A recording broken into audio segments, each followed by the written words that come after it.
that is clearly achievable by us in the lower court, and we will continue to go down that path. The decision enables to enable the Trump administration's I don't know what they're even saying about it. I hear he's tweeting one thing and then the other people are saying another. But whatever it is, it's not good news for the President of the United States. It is a path that we will take. So I put out a statement. I don't see it here. Do we have a copy of the statement? Do we? It's not here. So, but anyway, you don't need me to give you a piece of paper to have what the statement is. But it took me a little longer to get out here because I wanted to read to the bottom, the end of the decision. And Chief Justice specifically speaks to the fact that the president is not above the law. And that was something that was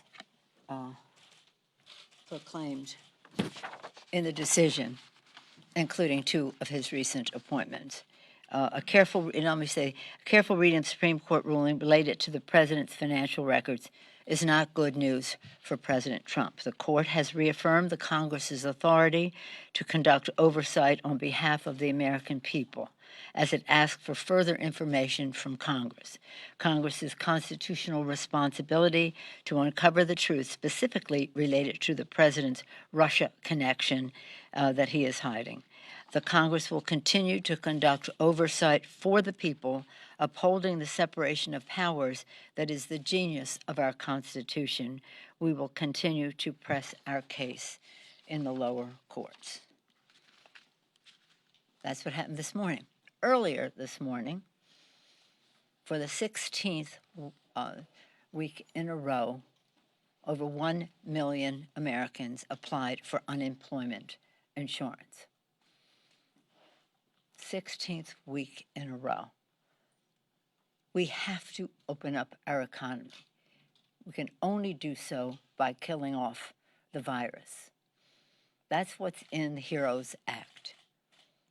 Testing, tracing, treatment, separation, masking, wash your hands, keep your distance, as I said.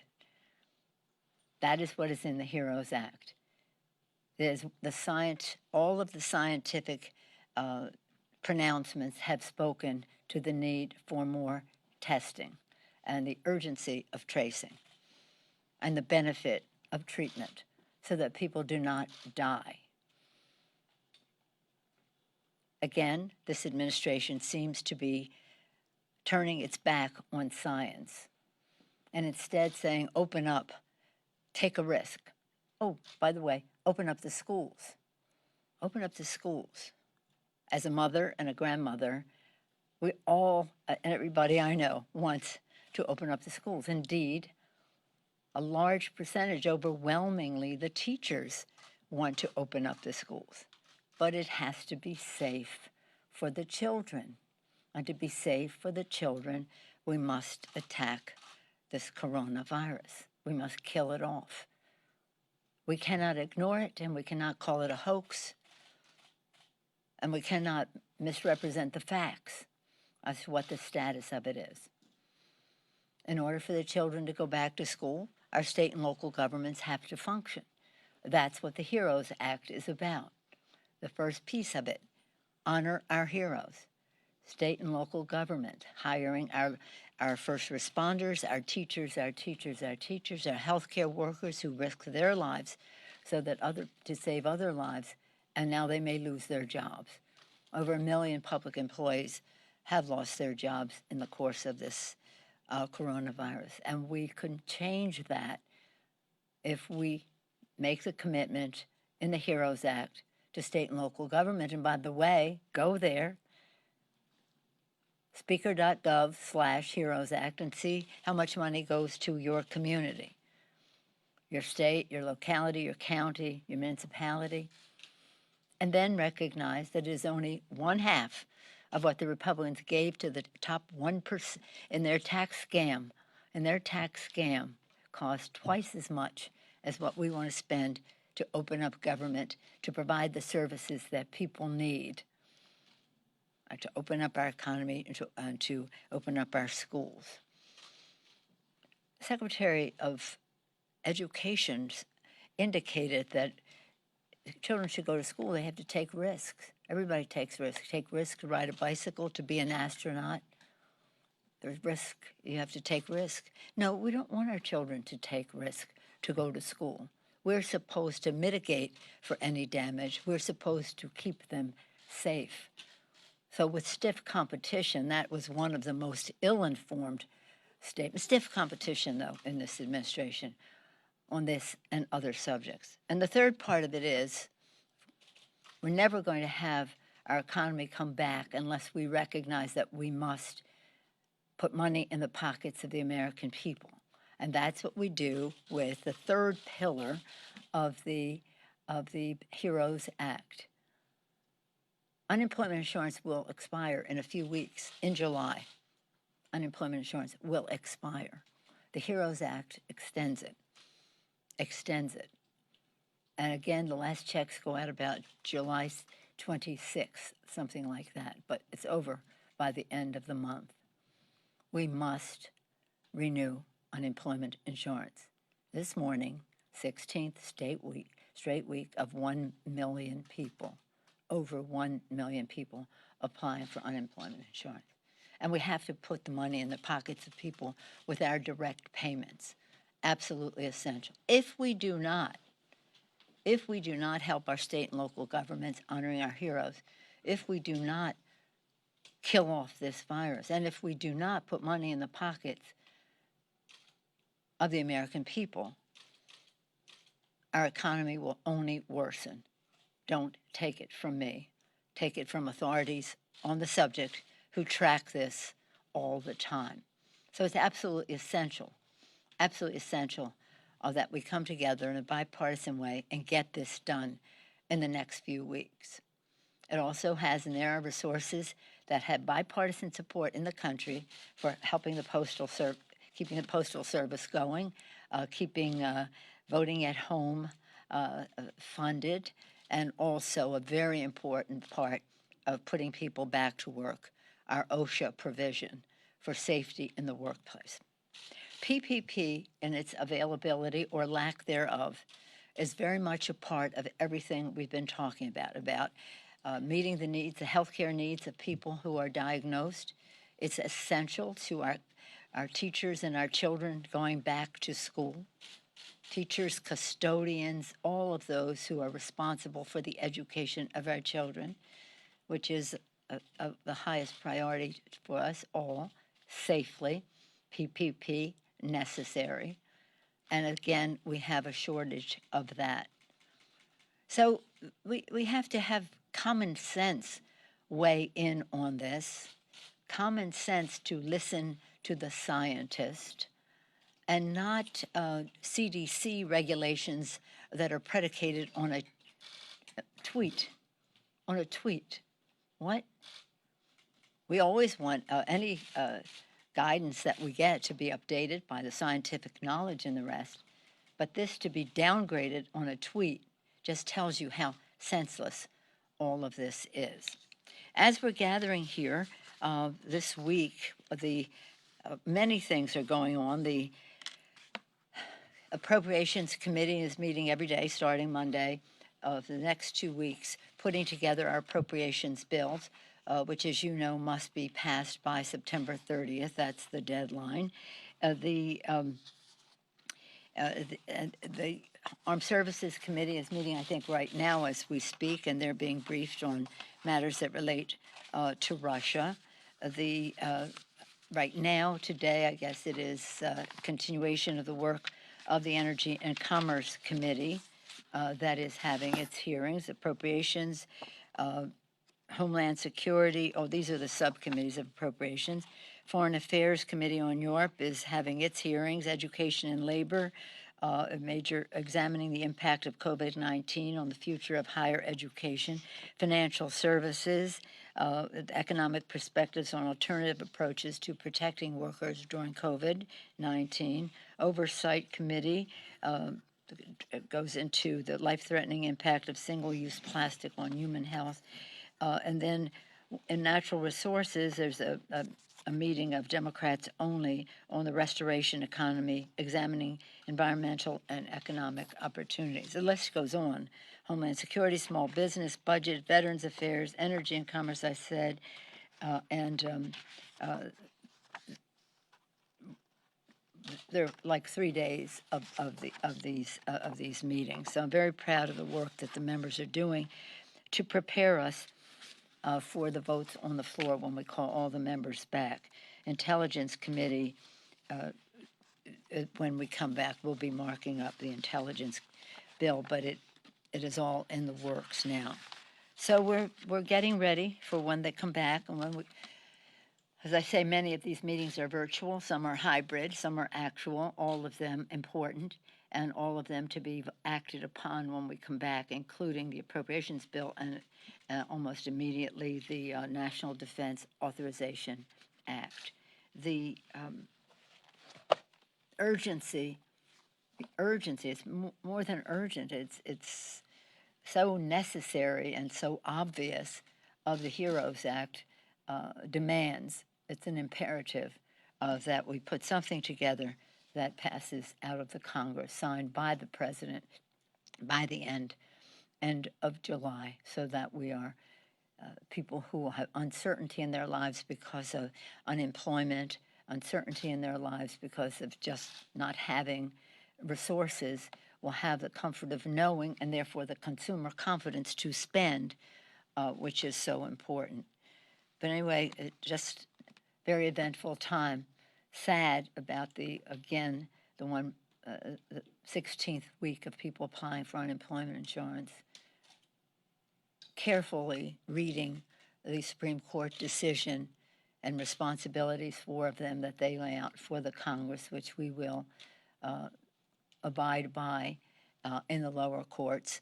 And again, 7-2, even the president's appointees saying, President of the United States is not above the law. Any questions? Yes, ma'am. Yes, Leader McConnell said this week in Kentucky that he's open to direct payments, another round of direct payments to individuals making under $40,000 a year. Can you tell us if you've spoken with him about this? It seems like a departure from his initial comments where he was saying we need to wait and see before there's more spending. And now does that make you more open to liability protections in a next relief bill? No, let me just say this. Every day you see them opening up more. We get overtures about, can this be in the bill, can that be in the bill, because they know there has to be a bill. What is doesn't measure up is, it can only be $1 trillion. No, we need $1 trillion for state and local. We need $1 trillion, another $1 trillion for unemployment insurance and direct payments. We don't know, something like that, but probably not as much for the testing, tracing, treatment, etc. So $1 trillion is okay. That's an interesting starting point, but it doesn't come anywhere near. I don't know where the $40,000 came from. I think there are many families, depending on size of family, so many different things that the $40,000 would have to be explained, justified, and the rest. But I think families making over $40,000 probably need assistance. Again, just depending on their family situation. We think there's a path to talk about protecting businesses and workers and customers who come in, and that is our OSHA provision. But again, let's hear what everybody has to say. But don't say, you all have to go back to work, even if it isn't safe. And by the way, we're removing all responsibility from the employer. I mean, that's, no. You said trillion. Did you mean billion? Of what? You just said trillion. For what? A trillion here, a trillion here. Did you mean billion? $1 trillion for what here? Oh, never mind. No, I'm saying trillion. Trillion for state and local. Trillion for unemployment insurance and direct payments. Trillion with a TR. Let's put it this way. $1 trillion for state and local. That is half of the cost of the Republican plan in their tax scam, where it added $2 trillion to the national debt. So yeah, I'm saying trillion. And let me say another thing about trillions. The Fed is spending trillions of dollars to shore up the stock market. That may be a good thing to do. We think we should spend trillions of dollars to shore up America's workers, and that there's a path that is a good investment, that is a stimulus, that keeps people from losing their jobs and helps people get jobs by being a stimulus in spending, having consumer confidence, spending, injecting demand into the economy, job creating. Yeah, Chad, and then you, and then there. So you say that this was bad news for the president on the decision this morning, but I said it wasn't good well, news. wasn't good, fair. Yeah. But that said, what will the House do now with this? I mean, had they ruled differently, you would have conceivably had these records, before the Financial Services Committee, before the Oversight Committee, and you would have had to parse through these, go into another investigation. Well, why are we talking about what we would have done? They didn't rule that way. So what will you do? Well, now I mean, this kind of prevents you from doing some sort of a broader investigation, which some Democrats will tell you privately that they would prefer not to go down that road just before an election. And some will tell me they want to go down that road. But we have a path that the Supreme Court has laid out that we certainly will not ignore. And we will never stop our oversight. That is our responsibility under the Constitution of the United States. Yeah. By all accounts, from many of the, shall we say, constitutional authorities, there was never any way they were going to give us the records right now, but they would give us a path to the records. Yes, sir. Speaking of Pelosi, I think it's very unlikely you're going to see these before the election. It's very Right. also unlikely that the New York case, the tax returns will go before the grand jury before the election. So are you disappointed that Congress and the American public will not see these records, almost certainly will not see these records before November? Well, thank you for that question, because it takes me to what was really important about this decision. This isn't so much about the president's records, although we'd like to know, how Russia funded his operation all those years. But that's not what was at stake. What was at stake is the president above the law. Is this court, a court friendly to the president, going to rule in favor of the executive branch and say that there is no congressional oversight, undermining our system of checks and balances? So for us, that was what was important, and what is at stake is the system of checks and balances. As I say in my statement, the genius of the Constitution. If, in fact, they would have ruled that he is not above the law, I mean, that he can do whatever he wants without any oversight from Congress, that would have been just devastating, to tell you the honest truth. And we would still fight it. We would still fight it because they would have abandoned all precedents and the rest that has ruled in favor of Congress having oversight authority. However, they did not. And the victory is for the Constitution of the United States. The process will take longer, but that's not what what was truly important here. All I kept thinking is our founders did this magnificently, the separation of checks and balance, the separation of power, co-equal branches of government, and the court sustained that this morning. Yes, sir. Given the unemployment situation and the rise in cases in the past couple of days, do you think it's possible to extend that unemployment benefit separate from the HEROES Act or some other package that you may have to work out before the end of the month? The people ask me, is it possible that you could do the state and local separately, or acknowledging the horror of what's happening with the spikes in the coronavirus? Would you do that separately? They really are all connected. They are all of one piece.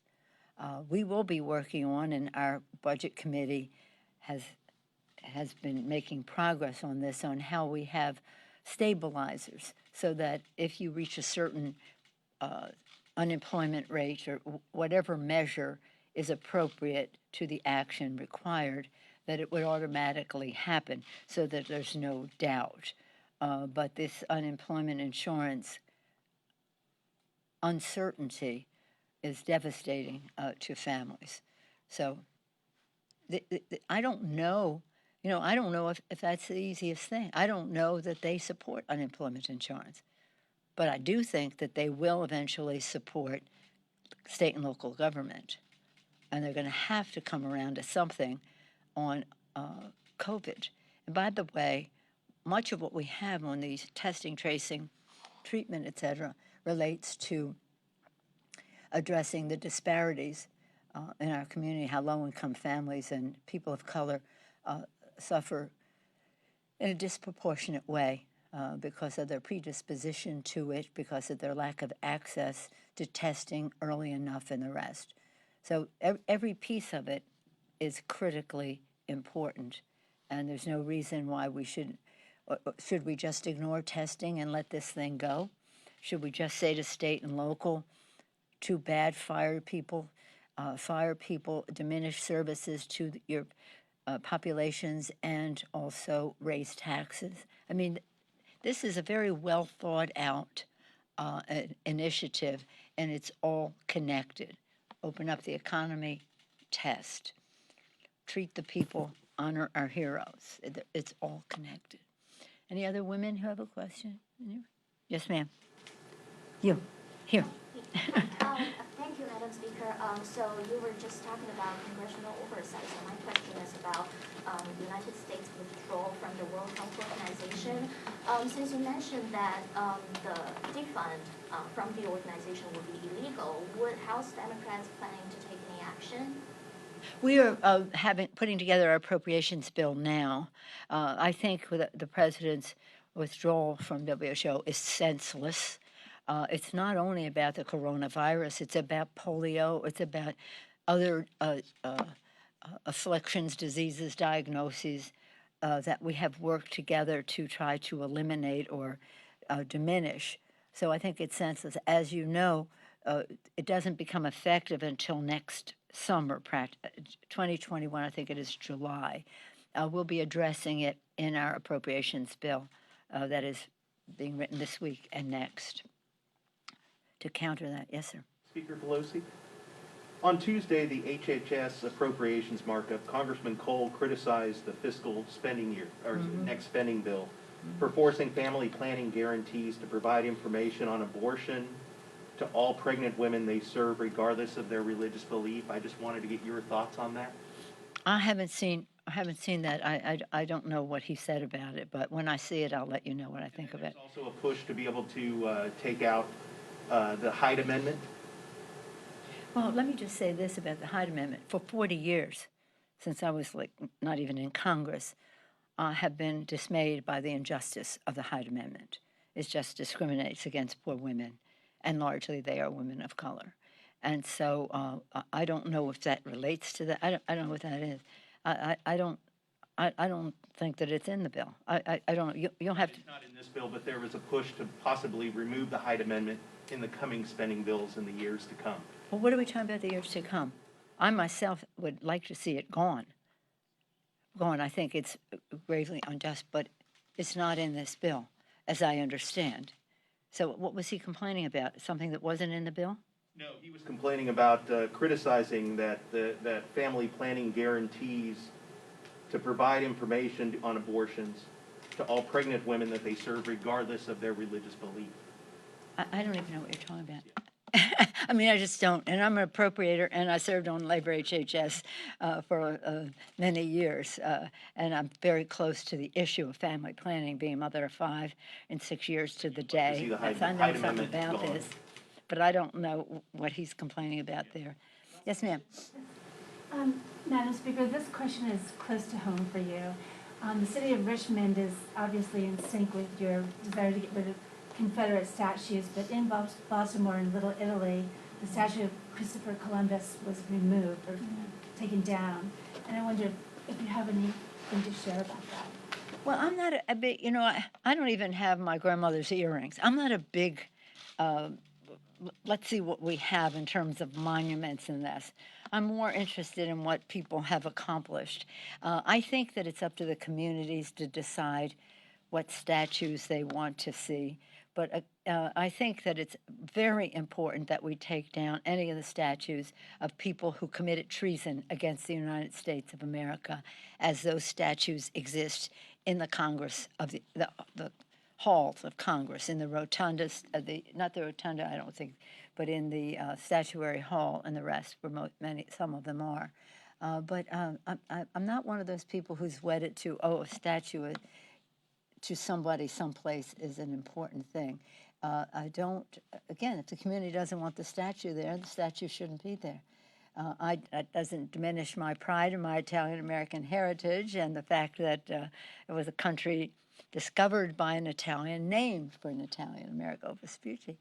So I have that pride, but I don't care that much about statues. Respectfully, shouldn't that be done by a commission or the city council, not a mob in the middle of the night throwing it into the harbor? People will do what they do. I do think that from a safety standpoint, it would be a good idea to have it taken down if the community doesn't want it. I don't know that it has to be a commission, but it just could be a community view. And sometimes it's something that's been there, that view has been there for a while. But let's just say, I always say to young people children who come to the Capitol, when you look around, you see statues to people in Washington, monuments and the rest, who we respect, Washington, Jefferson, Lincoln, heroes.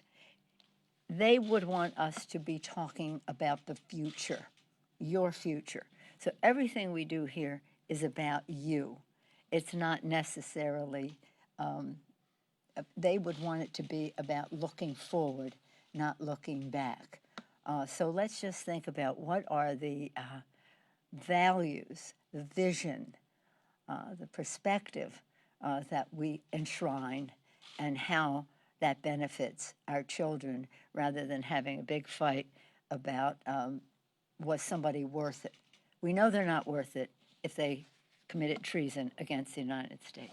Thank you all very much. Thank you.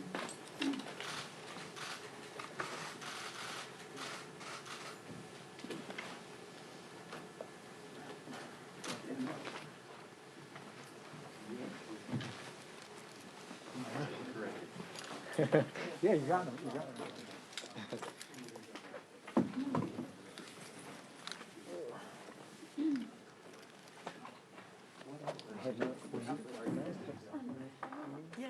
You look behind my curtain.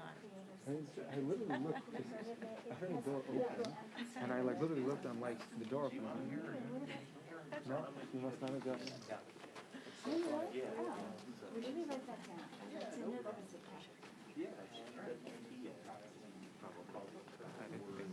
Now you got it from everyone. Especially like the 2 and a half. She likes she literally was. There have been days where before COVID, it's like half. Been with them all year. It's like me and like 4 dudes visiting her. And she's like, I don't know, she handed it from her. And I'm like, Yeah. Scandinavian laundry, Rosales, ROS.